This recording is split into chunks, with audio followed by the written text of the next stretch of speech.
Assalamualaikum. Hai, Farid daripada The Next Geek. Hari ini kita akan melihat sebuah laptop daripada Asus, iaitu Asus A412D.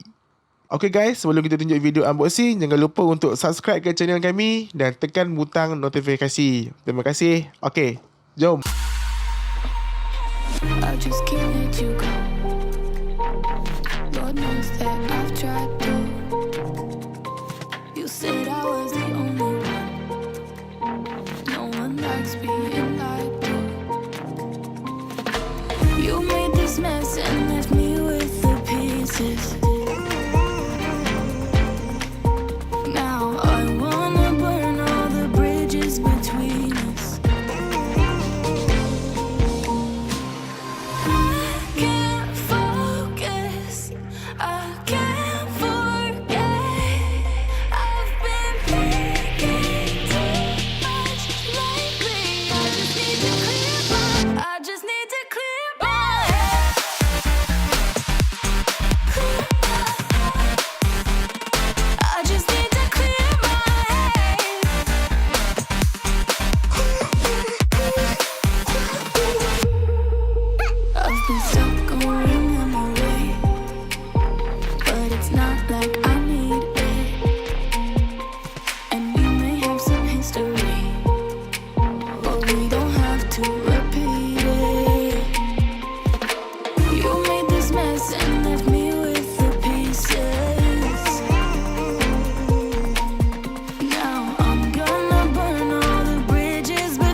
Okay guys, untuk reka bentuk laptop ini, ya, untuk materialnya adalah plastik, tetapi ia tetap nampak premium dan bukanlah nampak macam sebuah laptop yang murah.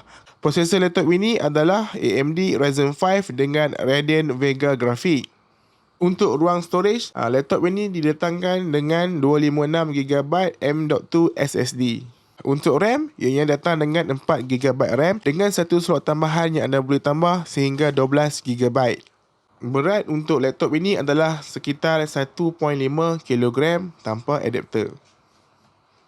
Speaker laptop ini terletak di bahagian bawah, jadi audionya tidaklah begitu wow, tetapi cukup untuk anda mendengar. Harga retail untuk laptop ni adalah RM2,199, tapi saya berjaya mendapatkannya di Shopee dengan harga RM1,970. Saya akan tinggalkan link di bawah sekiranya anda berminat untuk membeli laptop ini. Antara ciri-ciri lain mungkin laptop ini adalah ergo lift, di mana apabila anda membuka laptop ini, bahagian belakangnya akan terangkat sedikit. Ianya akan membuatkan anda lebih selesa untuk menaip. Kemudian kita ada nano edge display dengan bezel yang lebih kecil serta webcam di bahagian atas, manakala displaynya adalah Full HD 1080. Kemudian kita ada fingerprint reader di sini untuk memudahkan anda untuk membuka laptop ini, dan kita juga ada backlit keyboard untuk memudahkan anda menaip di dalam tempat yang gelap.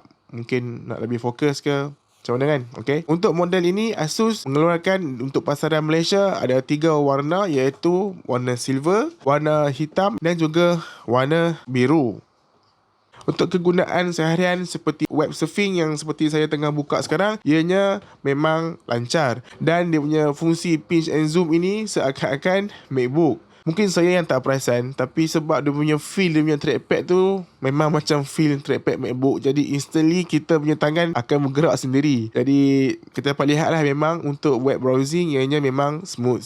Untuk game, saya telah cuba dengan game F1 2018, tetapi sayangnya mungkin kerana RAM yang rendah, jadi result yang saya dapat daripada benchmark F1 2080 agak rendah. Dengan setting ultra low, saya hanya mampu mendapat sekitar 30 FPS. Untuk setting yang lebih tinggi seperti ultra high, saya hanya mampu mendapat di bawah 20 FPS. Manakala medium juga lebih kurang dalam 20 something macam tu saja. Jadi ianya tidak begitu baik untuk gaming. Tetapi sebenarnya dengan prosesor Ryzen 5 ini, anda sebenarnya boleh bermain game. Cuma apa yang anda perlu lakukan adalah dengan upgrade dia punya kandungan RAM. Sebab kalian boleh semak di YouTube ataupun lihat video-video yang telah dipost sebelum ini dengan menggunakan prosesor yang sama ataupun laptop yang sama, mereka boleh main game. Cuma beza mereka dengan laptop ini adalah jumlah kandungan RAM. Jadi beli ni jangan lupa upgrade RAM. Clear?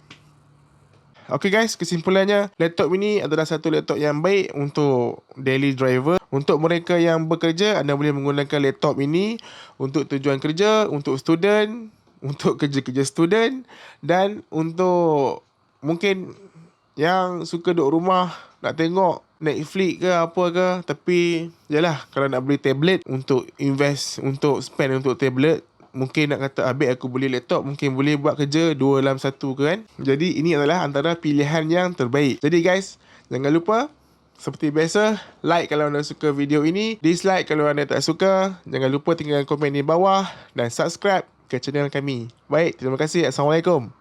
Peace.